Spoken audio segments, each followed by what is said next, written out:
Oh, no. It's just funny at this point. Hello everybody and welcome back to another episode of the Sir Alex Ferguson Challenge with West Ham. In today's episode we've got the final group game at home against Barcelona, and believe you me, this game means everything for our season. Now before we get into the fixtures since we last met, I just wanted to show you the league table for our Champions League group. We are currently on 10 points, level with Marseille, and Barcelona are 1 point behind. Now how did this happen? Marseille beat Barcelona in one of their games. Marseille beat us in our other game, and we beat Spartak in the return leg in the second time we played them. Yeah, that sounds about right. So this group is stupidly tight. Against Barcelona today, anything, if we get beat, we're out. Simple as that. We'll get Europa League football, which I guess is okay, but we've won the Europa League. You know, there's nothing to really pin our hopes against then. My focus will switch completely to the Premier League, where at the minute it has been on the Champions League. So when I say this game matters, it truly means everything. You've got to imagine Olympic Marseille are going to beat Spartak Moscow today, so they are probably going to top of the group. And it's between us and Barcelona who gets second. But anyway, we're going to quickly run through the fixtures since we last met. Obviously, the last time we met was the Spartak Moscow game. I believe we won 3-2. We'll follow that up in the Premier League away at Wolverhampton Wanderers, and we won 4-2. 4 goals from Alexander Isak. The guy is a legend. We then got put out of the League Cup by Swansea City on penalties. As you can see, we did dominate the match. Swansea, I don't even think they're a Championship side. And they beat us. They got a penalty in the 77th minute to equalise after Marko Arnautovic gave us the lead. Obviously, it was a rotated side. I can sort of blame it on that, but not really. We should have still had the players to get past Swansea. Never mind. We bounced back though with a 4-1 win at home to Huddersfield in the Premier League. Edmilson Fernandez, Armen Jurlic with 2, and Moise Kean securing the goals. And this was the return fixture in the Champions League against Spartak Moscow. We won 3-1. A double from Tete and one from Moise Kean secured a relatively simple and easy game. They got a consolation through Mia Mevlija, 90th minute. Wasn't enough. And then probably the game of this little period, we played Manchester United away. They were in 5th position at the time. So these are the Man United are the team who, if we are going to drop out the Champions League qualification spots in the Premier League, these are going to be the guys that knock us out, but we managed to beat them away from home. Jurlic gave us the lead early on. Paul Pogba did equalise after we'd missed a penalty in the 43rd minute through Tete, but Matthias Enrique came up clutch and got us the 69th minute winner. We then played West Ham. We played Leicester at home in the Premier League after that. 1-2-1. Goal from Alexander Isak. One from Edmilson Fernandez, who I actually quite enjoy in the game. You know, he's not our best central midfielder by any stretch, but anytime he plays, he does play well. So I will look to try and give him some more game time. And this was the most disappointing result of them all. Away at Marseille, we got absolutely outclassed, smashed, however you want to call it.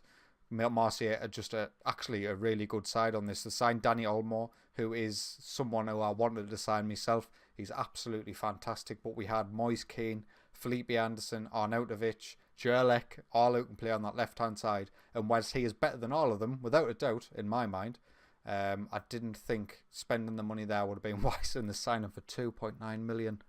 Oh, what a bargain. But yeah, Antonio Marin gave them the equaliser. Actually, we took the lead really early on through Moise Kean, and I thought we were just going to cement our players at the top of the group, qualify already. In my mind, I was thinking, I should have been recording this episode. This is going to be the episode where we qualify top of the group. The Barcelona game won't matter if we win today. And then it all went to pot. Pedro got a couple, and obviously Danny Olmo got one as well.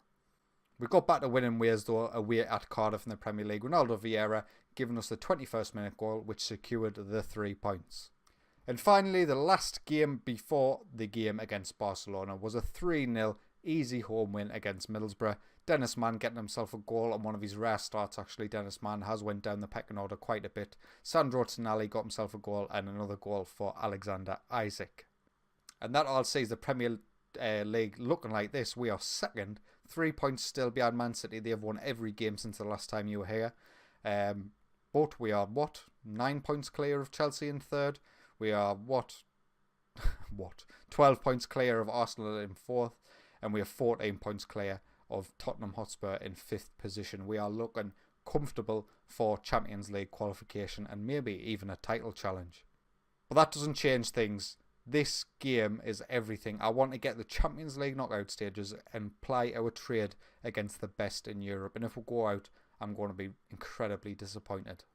And as I'm sure you're saying at the beginning of the video, we have had some terrible, terrible luck with injuries. Aaron Creswell was out for 3 months, I believe, after I sent him to a specialist.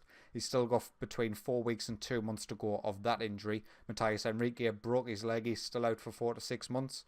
And there's been lots of other injuries that have now either recovered or they've expired so far. So, yeah, we're struggling with injuries a little bit. Not too much, but them two major ones were serious setbacks, particularly Aaron Creswell. As you can see, his average rating so far this season's been 7.66. That's a lot better than Tony Lato's average of a 6.96.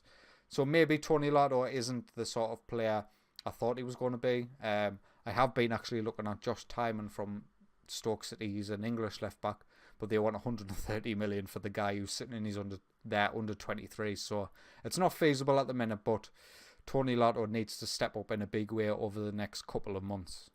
So, going into the game against Barcelona, this is how we're going to line up. Pau Lopez is performing better than Timo Horn, so he is going to be my number one going forward unless his form takes a dip. Wagnerman at right back, Oxford and Panzo in the centre. Panzo is just like our best centre half. Pongracic can be a little bit disappointing to be dropped for Reece Oxford.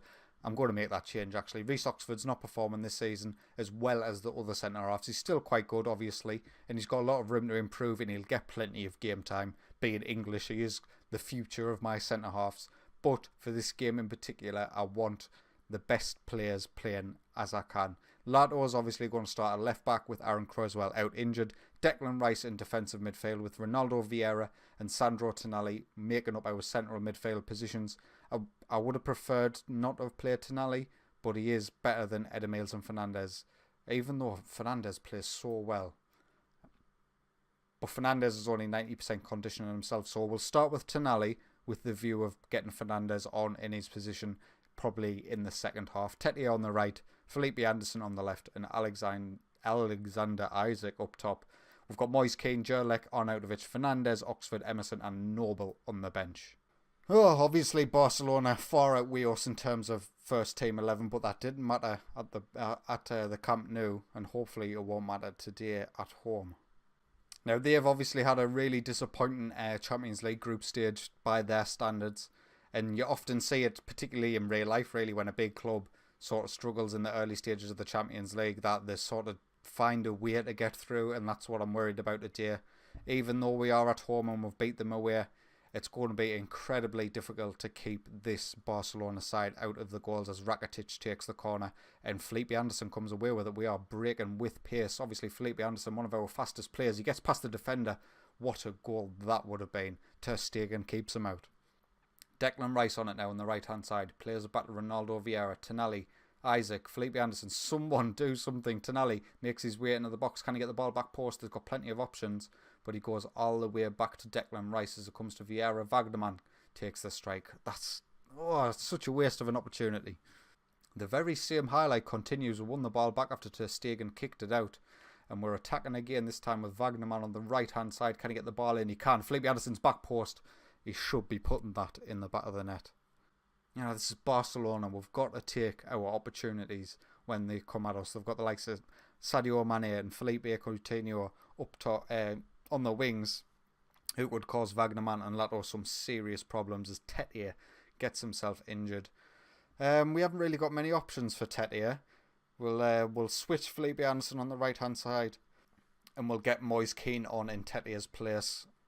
Obviously, we didn't register Dennis Mann because of registration rules, as Declan Rice puts us 1-0 in front. That was too quick for me to even realise what was going on. Felipe Anderson with a decent free kick, and Declan Rice gets his head nut beyond any Barcelona defenders, as we'll say here. Simple goal, really. There was no man marking there. Because the free kick was so high up, the defensive line couldn't push out, and that gets us the goal 28 minutes in. Spartak Moscow have took the lead at Olympic Marseille Obviously, one of the other key things, if we do manage to win this match, is we will go above Marseille. If they don't win as well as Tonali, oh my God, how did that not go in? But yeah, as I was saying, if we can get a draw and Marseille get beat, we are going through. Top of the group, I believe, actually, as we get another free kick opportunity. Wagnerman's injured. We do have Emerson on the bench, I believe, so we'll be able to get him off for Emerson at half time. Might be one final highlight before half time comes to us, though, as we're playing it about at the back. Just don't lose the ball here, boys, as Felipe Anderson comes down the right hand side. He gets it in. Alexander Isak's there, front post. I've seen that goal so many times. I know if they're playing the front post and our player is completely unmarked, it is going in or hitting the post. That seems to be the two options you get on this match engine. But Felipe Anderson's doing well on the right hand side, and he has in the past as well. Ter Stegen dives about 2 seconds before he should. 20th goal of the season for Alexander Isak. 2-0 up. If Spartak Moscow could do us the solid and either win or draw today, that'd be fantastic. But yeah, we'll get Wagnerman off for Emerson. 2 injuries so far this match. It seems to be a consistent theme on this year's FM. Injuries, particularly during match day, are a bit of a struggle. But Tonali, he brings it forward. And is this actually going to be a highlight straight from kick-off? No, of course it's not, Sam. Why do you even think so? Spartak Moscow are 3-0 up against Marseille. It is safe to say if we can get a point or win, we are finishing top of this group. And to be honest with you, Barcelona haven't done anything. As I say that, they've just went very close. 4-0 for Spartak Moscow. I don't know if any eagle-eyed viewers spotted that. As Barcelona come forward again, Vieira clears, and can we break with Moise Kean? Come on, we've got potential 3-on-2 here. Moise Kean coming down the right-hand side. He's got plenty of pace to burn. He gets past his man. Cancelo can clear, but we can keep the pressure on if we can be clever in possession here with Declan Rice. Tony Lato on this left-hand side. Can he get a decent delivery in? He plays it back to Declan. Probably is the best option there. Vieira on the edge. Finds Emerson. We're working it well. Can we find a space in the box? Moise Kean's there. 3-0 up. We are destroying Barcelona. You know, why couldn't we do this against Marseille? I have no idea. Maybe Marseille have just got better players. But this is absolutely fantastic stuff. We were really patient on the ball, and we ended up finding the space in the box. Alexander Isak and Moise Kean combining, making it 3-0. Final 10 minutes or so, we'll make our last substitution. I'm going to actually get Alexander Isak off. He is struggling for not conditioning, but you know, when it pops up and says he needs a rest. But unfortunately, there's just so many games and he's so good for us that he can't have a rest as we pick up a penalty. Hopefully, we're going to make it 4-0 here. Who's stepping up? Number 10, is that Felipe Anderson? It is Felipe Anderson. He steps up and he makes it 4-0. 4-0 against Barcelona. Doing the double in the Champions League group stage against Barcelona. I did not think that would happen when we did the group stage draw. But yeah, I guess that's what Football Manager's all about. You end up bringing your squad to that sort of height. But I didn't think our squad was there yet. You know, I thought, you know, I always sign young players and it always takes a couple of seasons for them to become what they're going to become. But they seem to be performing beyond and above expectations at the minute. 1 minute to go and Umtiti plays the ball in. Are they going to get a consolation here? Matic to Yarmolenko. I completely forgot he even existed, as Sergio Busquets gets one back for Barcelona, but I don't really care. And I'm going to skip the replay. That's how little I care. And that's it. Full time against Barcelona. West Ham 4, Barcelona 1. That's not a scoreline I'll get tired of hearing. And look at that. Spartak Moscow also done the dirty over Olympic Marseille, beating them 4-1, which means us and Marseille qualify from our group, which contained Barcelona, and we qualify top of ours. Let's have a look, see who came second in their groups. PSV, I would absolutely love. Porto, I will be game for. Atletico Madrid, no thanks. Napoli, no thanks. Man City, can we get Man City? I don't think we can. Liverpool, I don't think we can. And there we go. There's our. If Bayern Munich finish second in their group, that's probably who we'll get. Anyway, looking forward to the next episode. I'm just going to be bringing you the whole of January. That is going to be the next episode, the January transfer window.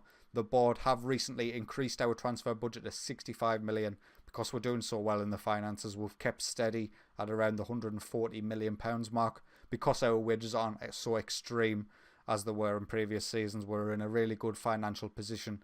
and the board can afford to give me plenty more to sign. And as you can see, I've been doing bits of business, but you'll see them when they join the club. And before we end the episode, we'll have a quick look, see who's performing well on our side. Obviously, Aaron Creswell, when he can get back, he was performing absolutely excellently, as he does every single season. Felipe Anderson's performing really well on that left-hand side. Edemilson Fernand, I need to give this boy more game time. Obviously, his stats aren't as good as our other centre midfielders, but if he's because I'm playing two Metzalas and that's his natural role, he's just performing better. So I'm going to start giving him some more game time, definitely. And Jonathan Panzo, he has declined a little in his average rating, but he's probably our best centre-back at the minute in terms of performances.